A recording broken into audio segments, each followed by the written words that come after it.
Welcome back to the Making Sense of Money podcast presented to you by P1FCU, where we tackle all the financial topics that matter the most to you. I'm your host, Tanis, and today I have Mona Jacks joining me from the Community Action Partnership. Welcome to the show. Hi, thanks for having me. Absolutely. Can you tell us a little bit about yourself and the role that you have at Community Action Partnership? Well, my name is Mona, like you said, and I work for Area Agency on Aging within Community Action, and I am the Adult Protection Supervisor. And APS investigates reports of abuse, neglect, self-neglect, and financial exploitation, and we serve the North Central Idaho counties, Idaho, Clearwater, Latah, Lewis, and Nez Perce. Gotcha. Yes. That's a wide variety of area, lots of ground to cover. A huge area. So through your work at CAP, what kinds of challenges do you see families facing as parents get older, especially related to finances? Right now we see fixed income is not keeping up with the rise of cost of everything. So that can be housing, transportation, medication, caregiving.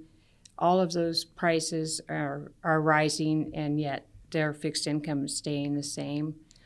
Cognitive decline is a challenge. Even just the slightest cognitive decline can cause a lot of difficulties for our elders. Yeah. And scams. There's all these fraud and scams out there that are very challenging, very sophisticated and convincing scams. Would you say, obviously, today's day and age is probably a lot more intense as far as the creativity of scammers? Absolutely. They have perfected their trade. They're doing it 8 hours a day or more. They're perfecting their trade.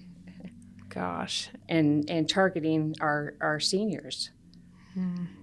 So when you do see families and they're expressing these types of challenges, is it typically too late, or what triggers them to come and reach out to you? Oftentimes, it's like a hospitalization or some sort of red flag, like I hate to say it, like a foreclosure or eviction notice, or it's not too late. We could, there's always hope, and we just go in and try to figure out what we can do to stabilize the situation. Gotcha. What's one respectful way adult children can start these conversations without overstepping? Because I know that can probably get tricky. Yeah. So asking for permission, go into it more leading like you're there to protect them. You don't want to control them. Make sure that they're part of the conversation. Engage them as much as possible, and just start with one simple task. Just not controlling, there to protect. Right. Do it together. Involving them from a caring standpoint. Yes, you're not there to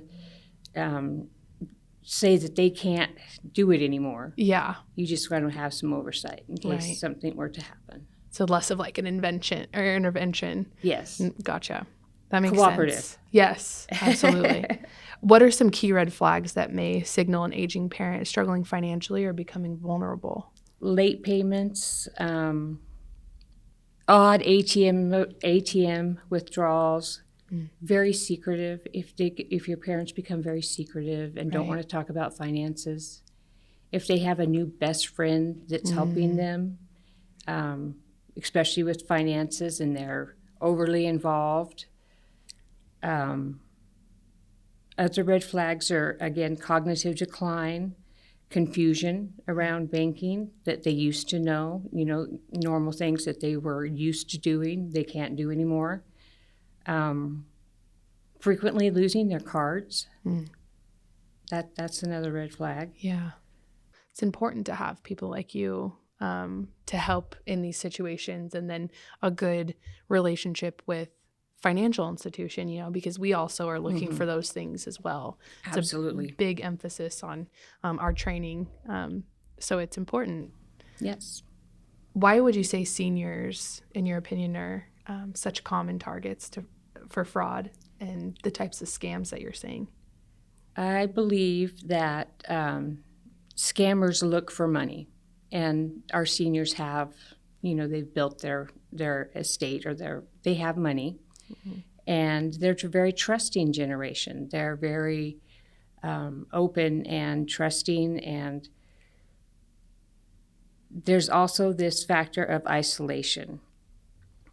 A lot of seniors live alone or are isolated from their families. They might not live with their immediate families. And once they're alone, they become more vulnerable, and scammers are able to convince them either over the phone or on the internet, or and build a relationship and get them to send them money, or go get to to the Bitcoin. Yeah. Yeah. That's confusing for anyone to Absolutely. understand, and It very is. overwhelming. Gosh. So you mentioned that involving, your loved one in the kind of, not the intervention, but the I'm trying to help you conversation. Right. Plan and protect. Exactly.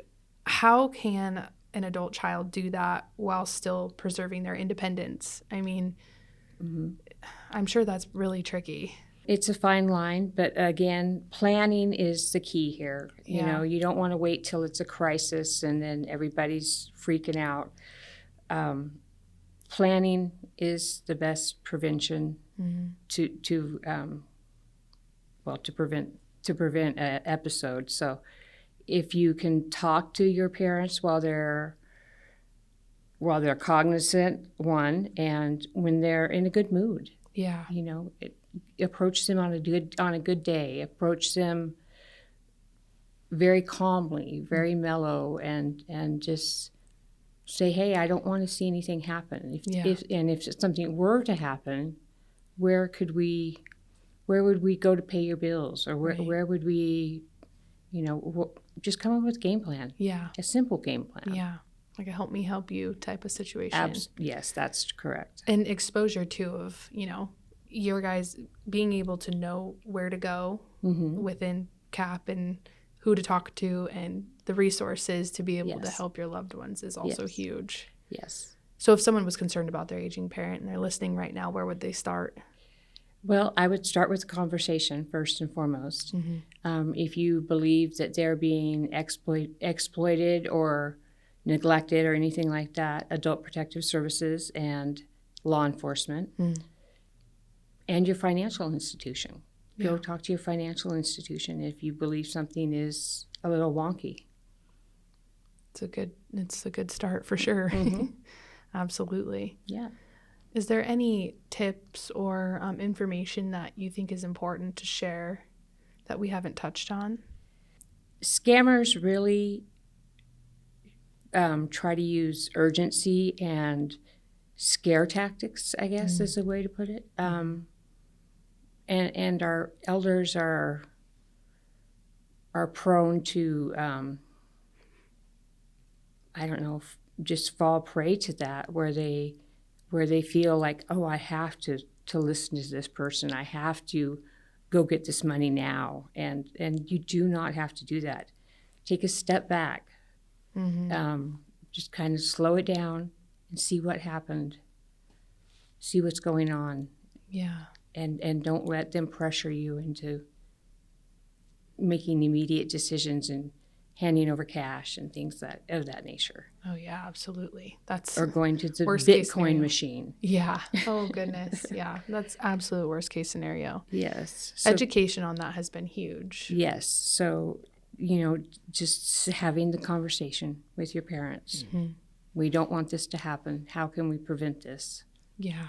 So I know we spend a lot of time as a financial institution educating not only staff, but the communities that we serve and our members on elder abuse. What is it? What does it look like? Common things that we're seeing. And it has been very receptive. I mean, there's a lot of things that, and you don't have to be an elder. It's, it's my age, I mean, I've fallen for scams before, and as much as Yes. I don't want to admit it, and I have.